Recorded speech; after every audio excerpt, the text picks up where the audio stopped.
Pengungkapan kasus uang palsu yang dicetak di dalam perpustakaan Universitas Islam Negeri Alauddin Makassar menggiring munculnya spekulasi jika uang tersebut digunakan saat Pilkada serentak 2024 kemarin.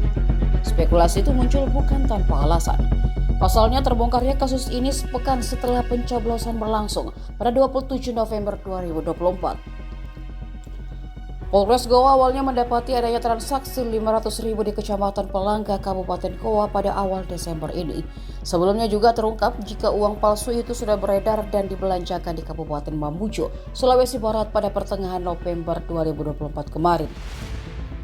Anggota Komisi 3 DPR RI Rudianto Lalo pun meminta polisi segera mengungkap kasus tersebut secara terang benderang.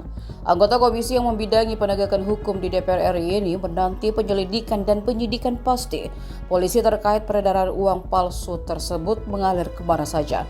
Juga mendesak polisi mengusut dalang atau aktor intelektual di balik keberadaan mesin pencetak uang palsu di dalam kampus Alma Mater hijau itu. Legislator Nasdem ini menduga ada sosok aktor intelektual di balik peredaran uang palsu tersebut. Polisi sudah menangkap 15 tersangka, 5 pelaku ditangkap di Mamuju. Salah satunya Andi Ibrahim, Kepala Perpustakaan UIN Alauddin Makassar.